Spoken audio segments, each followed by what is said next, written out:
नमस्कार, सुप्रभात। आज हम सभी लोग केदारनाथ अग्रवाल जी द्वारा रचित चंद्रगहना से लौटती वेद नामक पाठ का अध्ययन करेंगे। जैसा हम सभी लोग जानते हैं, यह रचना प्रकृति को केंद्र में रखकर व्यक्ति के यथार्थ जीवन से जोड़ने का प्रयास किया जाता है और इस तरह से व्यक्ति के यथार्थ जीवन में केदारनाथ जी ने जिस तरह से प्रकृति का सहारा लेकर उसका बड़ा मार्मिक वर्णन किए हैं, उस रचना को देखने के बाद हमें यह आभास होता है कि मनुष्य का प्रकृति के साथ बड़ा गहरा लगाव है। यूं कहा जाए कि एक दूसरे के पूरक हैं। प्रकृति के बिना न तो मनुष्य का जीवन, न ही मनुष्य के बिना प्रकृति की कोई महत्वता। इस पाठ में इस बात को दिखाने का प्रयास किया गया है। आगे वाले पदों में केदारनाथ जी यह बताने का प्रयत्न करते हैं कि जिस तरह से उन्होंने इसके पहले पंछियों के विशेषताओं का वर्णन, वहाँ के तालाब का वर्णन,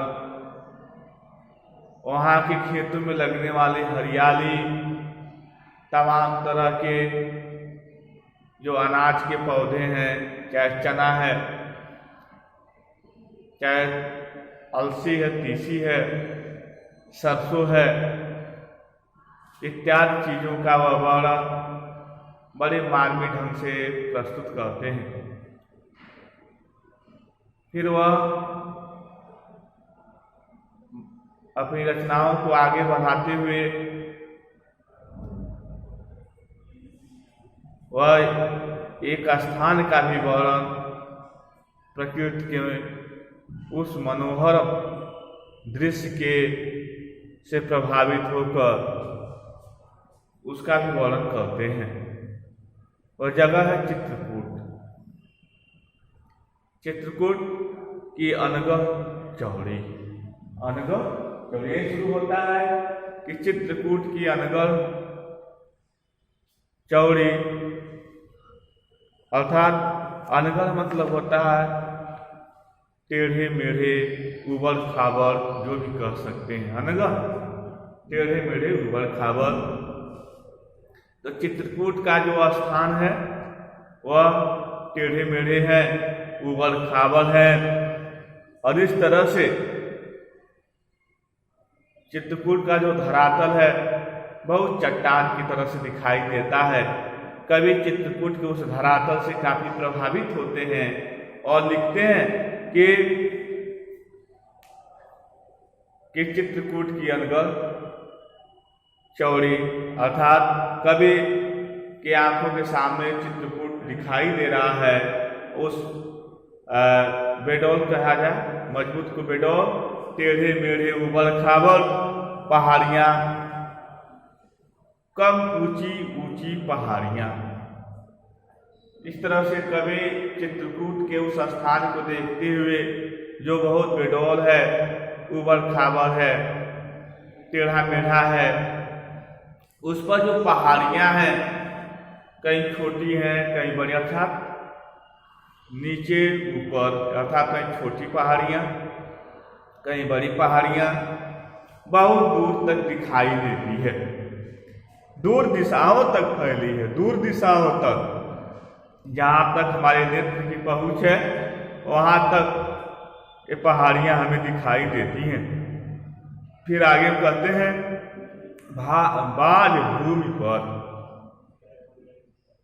अर्थात जो वहाँ की भूमि है, कहा कि चित्रकूट की, वह बंजर के समान है। इस बंजर भूमि में किसी प्रकार के न तो घास उगते हैं, न पेड़ पौधे उगते हैं। जब घास पेड़ पौधे नहीं उग रहे हैं तो स्वाभाविक है कि वहाँ पर हरियाली की कमी है। अर्थात चित्रकूट के इस बंजर भूमि पर हरियाली की कहीं भी दिखाई नहीं देती है। बाज भूमि पर इधर उधर रीवा के पेड़, लेकिन कहते हैं कहीं कहीं हमें रीवा के पेड़ दिखाई देते हैं। रीवा क्या है? रीवा जो होता है एक कांटेदार पेड़ होता है जो विशेष रूप से पत्थरों या बालू वाले सतहों पर उगते हैं। तो रीवा कहीं दूर दराज पर हम रीवा के पेड़ों को देख रहे हैं।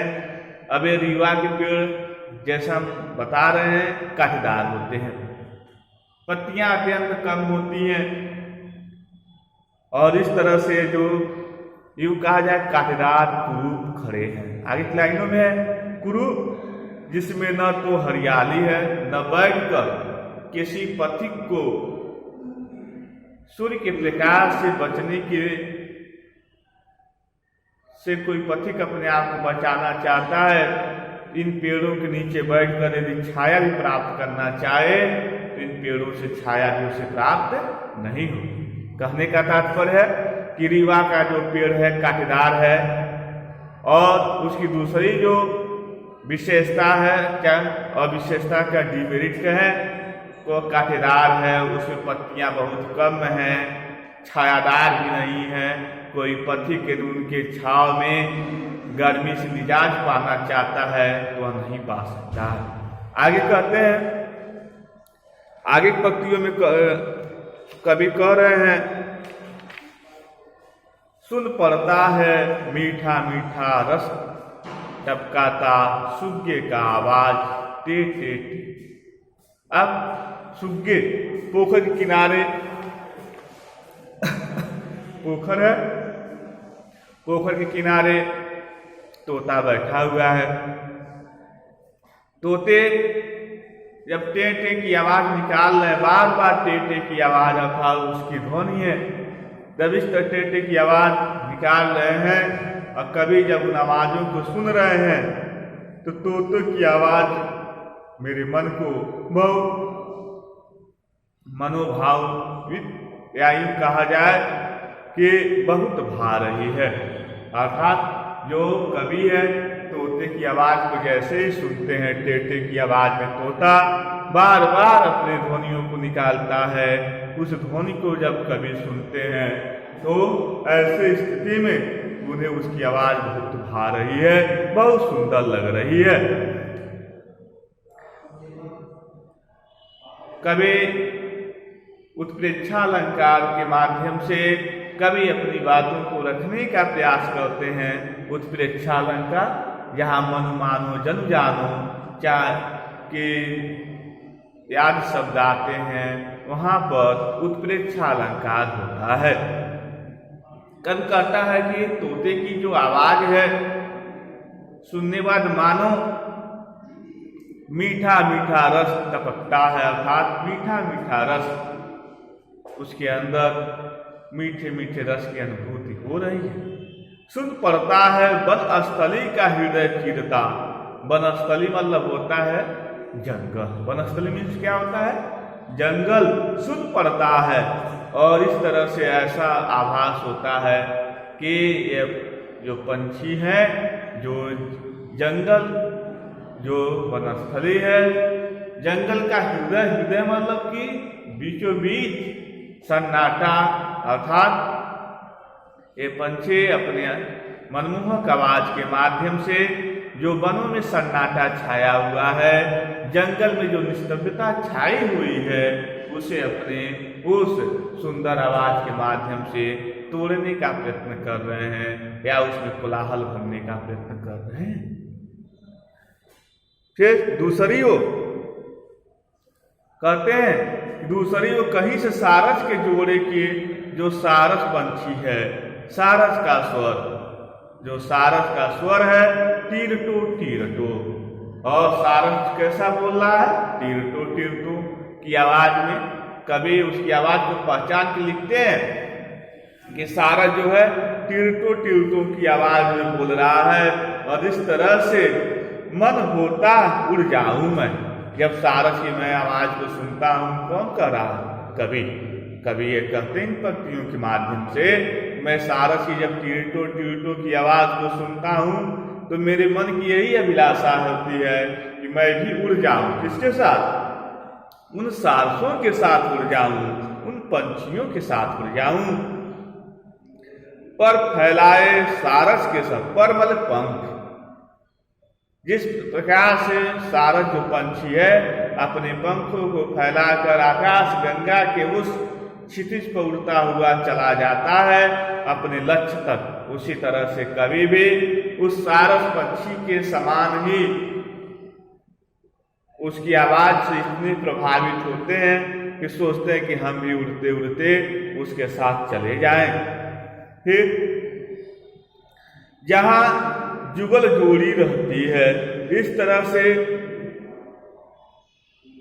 कवि ये कहते हैं कि ऐसा महसूस होता है जैसे सारसों की जो आवाज है, जो तोते की आवाज है, उन आवाजों के माध्यम से जो जंगल की निस्तब्धता है, जो एकांत सुनसान वातावरण है, उस सुनसान वातावरण में, निस्तब्धता में यह पंछी अपने आवाज के माध्यम से एक उत्साह भरने का प्रयत्न करते हैं और इन उत्साहों के माध्यम से लोगों को जंगल की जो भयानकता है, जो डर है, वह धीरे धीरे समाप्त होती है।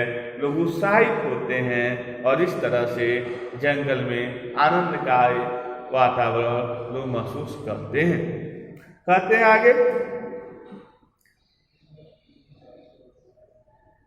और जब कभी सारस की आवाज, तोते की आवाज को सुनते हैं तो उनकी आवाज की मीठापन होने के कारण कभी उनके प्रेम अर्थात मीठी आवाज में प्रेम भाव में विलीन हो जाते हैं, अर्थात प्रेम विभोर हो जाते हैं और इस तरह से वह भी उन्हीं के साथ रहना चाहते हैं या उड़ना चाहते हैं। अब उड़ते उड़ते कभी वहां जाना चाहते हैं जहां सारसों का जो जोड़ा है, चिड़ियों का जोड़ा है, जहां जुगल जोड़ी रहती है। जुगल मतलब पंछियों की जोड़ी, जुगल मतलब दो, और जुगल जोड़ी मतलब कि दो लोग एक साथ रहते हैं और उस सारस के उस प्रेम को बहुत नजदीक से देखना चाहते हैं। हर एक खेत में सच्ची प्रेम कहानी सुन लूं और मैं सोचता हूं कि मैं कहीं छिप के बैठ जाऊं और हरे भरे खेतों में जिसमें सारस पंछियों का प्रेम प्रलाप कहा जाए, हाँ, या प्रेमालाप कहा जाए, प्रेम अलाप या प्रेमालाप, जहाँ सारस पंछी का जुगल जोड़ा रहता है जो एक दूसरे से प्रेम करते हैं। मैं उन दृश्यों को कहीं छिप कर खेतों की हरियाली के माध्यम से देख सकूं। इस तरह से हम इन पंक्तियों में से हमें यह पता चलता है कि कवि प्रकृति के सभी सुंदरता को बड़े गहरे ढंग से देखते हैं। हरियाली के साथ ही साथ जो उस हरियाली में जीवन व्यतीत करने वाले जो प्राणी हैं, चाहे पशु हो, चाहे पंछी हो, चाहे व्यक्ति हो, उन सब के बड़े गहरे निगाह से देखते हैं और इस तरह से वह अपने मन की जो विफलता है, जो मन की जो अभिलाषा है, इसमें वह इन पंक्तियों में प्रस्तुत करने का प्रयास करते हैं। इस पाठ से हमें यही शिक्षा मिलती है। प्रश्न होता है ना, इस पाठ से हमें क्या शिक्षा मिलती है? इस पाठ से हमें यही शिक्षा मिलती है कि प्रकृति के प्रत्येक वस्तु का निर्माण ईश्वर के द्वारा हुआ है और जिस प्रकार से हम आजाद स्वच्छंद हैं जीवन जीने के लिए, उसी तरह से प्रकृति के हर एक प्राणी को ईश्वर के द्वारा स्वतंत्रता दी गई है, लेकिन हम अपनी निजी स्वतंत्रता को तो जीते हैं, लेकिन दूसरे की स्वतंत्रता को उसकी स्वतंत्रता से वंचित कर देते हैं। अर्थात यूँ कहा जाए हम अपने निजी स्वार्थ के वशीभूत होकर हम दूसरे का शोषण करना शुरू कर देते हैं अपने स्वार्थ के लिए, अपने व्यक्तिगत उत्थान के लिए। हर व्यक्ति को इस तरह से नहीं करना चाहिए। दूसरी बात कि प्रकृति अपने आप में एक अनूठी सुंदरता को धारण की हुई है। हमें इस बात का ध्यान रखना चाहिए कि प्रकृति की सुंदरता को हम संभव हम उसी तरह से बनाए रखें जिस तरह से प्रकृति हमारे सामने प्रस्तुत होती है। अर्थात कहने का तात्पर्य है कि हम प्रकृति का दोहन उसी सीमा तक करें जहाँ तक दोहन करने की आवश्यकता है। ज़्यादा कुछ करने के उद्देश्य से प्रकृति को ज़्यादा क्षति न पहुँचाए। इस बात से हमें यही शिक्षा मिलती है कि प्रकृति की हर एक वस्तुओं का, हर एक हरियाली का हमें सम्मान करना चाहिए और प्रकृति हमारे जीवन का एक अभिन्न अंग है। इसीलिए प्रकृति की रक्षा करना हमारे जीवन का एक नैतिक कर्तव्य है और इस कर्तव्य का हमें बड़े गंभीरता के साथ पालन करना चाहिए। आइए देखा जाए, पहला प्रश्न है चित्रकूट के भूमि को बांझ क्यों कहा गया? बांझ में होता बंजर, जिसमें किसी चीज की उपज न हो।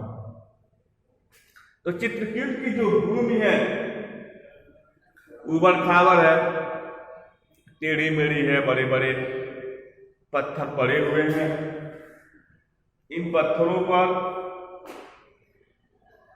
के पड़ने के कारण, भूमि समतल न होने के कारण वर्षा का पानी सही ढंग से नहीं लग पाता है, जिससे यहाँ पर पेड़ पौधे नहीं उगते हैं और न ही किसी प्रकार की यहाँ पर हमें हरियाली दिखाई देती है।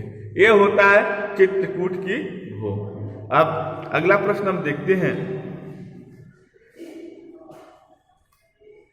कि अगला प्रश्न है, अब हम इस प्रश्न का उत्तर लिख देते हैं कि चित्रकूट की भूमि, तो चित्रकूट की जो भूमि होती है, चित्रकूट की भूमि फसल नहीं होती है। चित्रकूट की भूमि पर क्या होती है?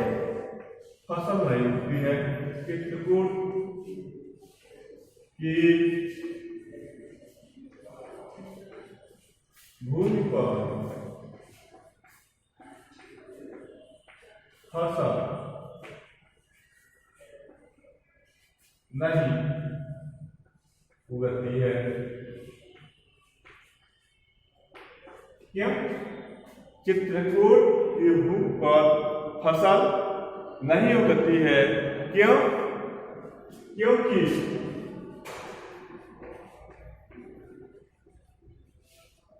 क्योंकि यहाँ की जमीन ऊपर खाबड़ टेढ़ी, क्योंकि ऊबड़ है, खाबड़ है, टेढ़ी, ऐसे लिखेंगे टेढ़ी मेढ़ी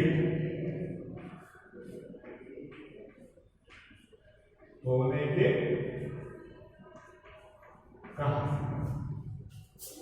देखिए चित्रकूट की भूमि पर फसल नहीं उगती है क्योंकि यहाँ की जमीन उबड़ खाबड़ है, टेढ़ी मेढ़ी है, जिससे बरसात का पानी यहाँ पर रुकता नहीं। आगे की पंक्तियों हम देखेंगे।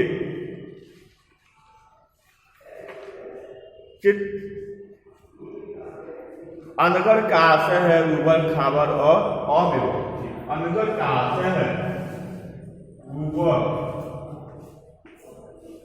खाबड़, या यूं कहा जाए ऊबड़ खाबड़ अव्यवस्थित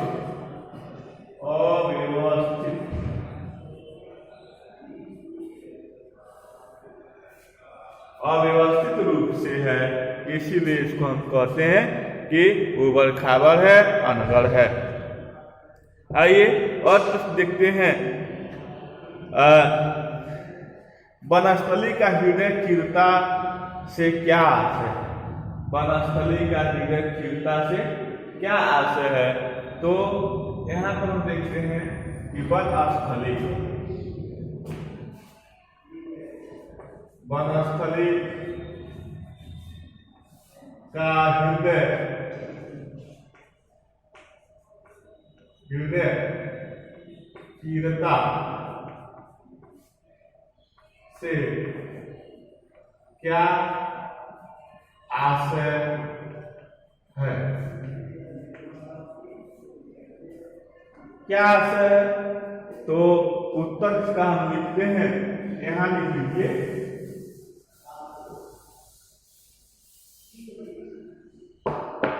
इसका उत्तर ये हुआ उत्तर। वनस्थली का हृदय तीव्रता से क्या आशय है? तो इसका उत्तर हम देखते हैं।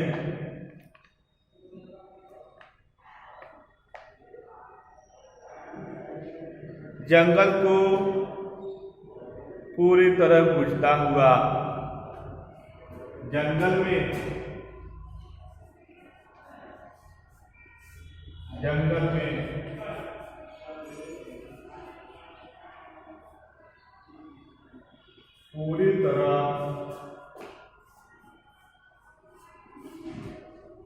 पूरी तरह पंछियों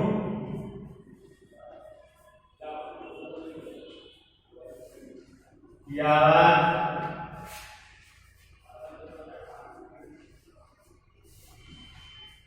गूंजती रही। जंगल में पूरी तरह पंछियों की आवाज गूंजती रही। इस तरह से हम देखेंगे कि जंगल में पूरी तरह से आवाज गूंजती रही। एक प्रश्न और देखते हैं, सारस के स्वर की विशेषता बताइए। तो सारस का जो स्वर होता है वह कैसा होता है? टिरटो टिरटो होता है, जो कभी ऊंचा होता है तो कभी धीमा होता है। और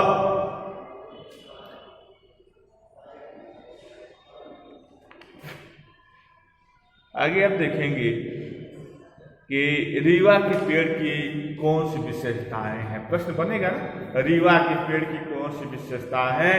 हम कह सकते हैं कि रीवा का जो पेड़ होता है वह ऐसे बंजर भूमि में उत्पन्न होता है कि काफी कांटेदार होता है, कुरूप छोटी छोटी पत्तियां होती हैं। पेड़ बड़े बड़ा होता है लेकिन छाया किसी प्रकार का नहीं प्रदान करता है।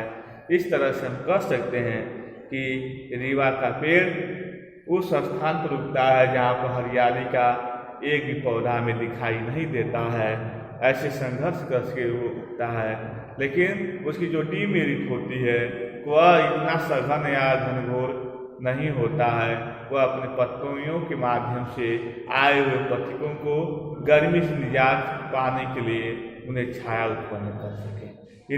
आज पूर्ण रूप से चंद्रगाना से लौटती बेर नामक शीर्षक की व्याख्या समाप्त होती है और हमें आशा है कि आप लोगों को जरूर समझ में आया होगा। इसके लिए धन्यवाद।